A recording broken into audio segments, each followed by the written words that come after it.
ये है talks news network और आप देख रहे हैं पॉलिटॉक्स, राजनीति का कच्चा चिट्ठा। राजस्थान के 49 निकायों के 2105 वार्डों के लिए हुए निकाय चुनाव के नतीजे आ गए हैं। 2105 वार्डों में से सत्तारूढ़ कांग्रेस पार्टी को जहां 961 वार्डों में जीत हासिल हुई, वहीं बीजेपी ने 737 वार्डों में जीत दर्ज की। निकाय चुनाव में निर्दलीय प्रत्याशियों का भी दबदबा देखने को मिला, जिन्होंने 386 सीटों पर अपना कब्जा जमाया। बसपा को 16, माकपा को 2 और 1 सीट एनसीपी के खाते में गई। परिणामों के अनुसार कुल 23 निकायों में कांग्रेस के बोर्ड बन रहे हैं, 6 में भाजपा का बोर्ड बनेगा, अन्य 20 निकायों में निर्दलियों का दबदबा रहेगा और उनकी भूमिका बोर्ड बनाने में निर्णायक होगी।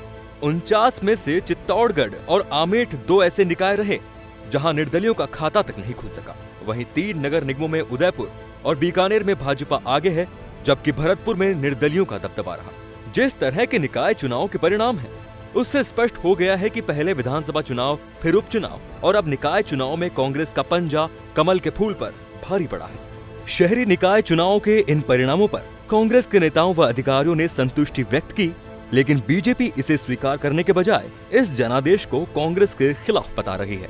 निकाय चुनाव के परिणाम के बाद प्रदेश के मुख्यमंत्री अशोक गहलोत ने कहा कि निकाय चुनाव के नतीजे सुखद हैं। जनता बहुत समझदार है और तमाम फैक्टर्स साथ रखती है कि देश में क्या हो रहा है, प्रदेश में क्या हो रहा है। अक्ल होशियारी में जनता बहुत समझदार है, इसीलिए नापतोल करके वोट देती है। सीएम गहलोत ने यह भी कहा, आप निश्चिंत रहें, हम लोग काम करने में कोई कसर नहीं छोड़ेंगे।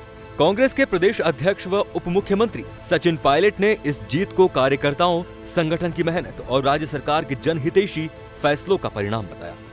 उन्होंने कहा कि प्रदेश की कांग्रेस सरकार ने जनहित में जो महत्वपूर्ण काम किए हैं, उससे जनता संतुष्ट है। प्रदेश की जनता ने कांग्रेस को अधिकांश निकायों में बहुमत देकर स्पष्ट कर दिया है कि वो अपने विकास को सुनिश्चित करने के लिए कांग्रेस से उम्मीद रखती है। वहीं पहले उपचुनाव और अब निकाय चुनाव में अपनी विफलता को छुपाते हुए बीजेपी के प्रदेश इकाई अध्यक्ष सतीश पूनिया ने सत्ताधारी पार्टी पर सरकारी मशीनरी के दुरुपयोग के आरोप चढ़ दिए हैं। पूनिया ने कहा कि निकाय चुनाव में जनादेश किसी भी सूरत में कांग्रेस के पक्ष में नहीं रहा। उसका प्रत्यक्ष उदाहरण तीनों नगर निगम में देखा जा सकता है, जहां जनता ने भाजपा को आशीर्वाद दिया है। पूनिया ने कांग्रेस पर आरोप लगाते हुए कहा कि जब से सरकार बनी है, तब से येन केन प्रकारेण निकाय का चुनाव जीतने के लिए हथकंडे अपना रही थी। हालांकि पूनिया ने स्वीकार किया कि 1994 से अभी तक जो भी सत्ताधारी दल रहा है, चाहे वो भाजपा हो या कांग्रेस, उसे निश्चित रूप से सत्ता पक्ष का फायदा हुआ है और चुनाव का नतीजा सरकार के पक्ष में आता रहा है। इससे पहले पूनिया ने कहा था कि शहरी निकायों में भाजपा की पकड़ गहरी है और भाजपा को जनाधार मिलेगा। यही वजह रही कि भाजपा ने निकाय चुनाव में हनुमान बेनीवाल की पार्टी राष्ट्रीय लोकतांत्रिक दल से गठबंधन तोड़ दिया था। वहीं प्रदेश के यूडीएच एवं स्वायत्त शासन मंत्री शांति धारीवाल ने दावा किया कि 49 में से 30 निकायों में कांग्रेस का बोर्ड बनेगा।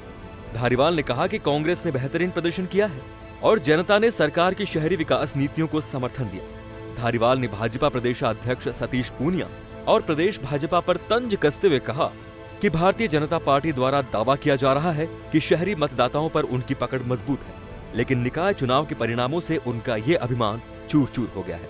राजस्थान की जनता ने मुख्यमंत्री अशोक गहलोत की शहरी विकास नीतियों पर मुहर लगाई है। पॉलिटॉक्स ब्यूरो, जयपुर। ये है टॉक्स न्यूज नेटवर्क और आप देख रहे हैं पॉलिटॉक्स, राजनीति का कच्चा चिट्ठा।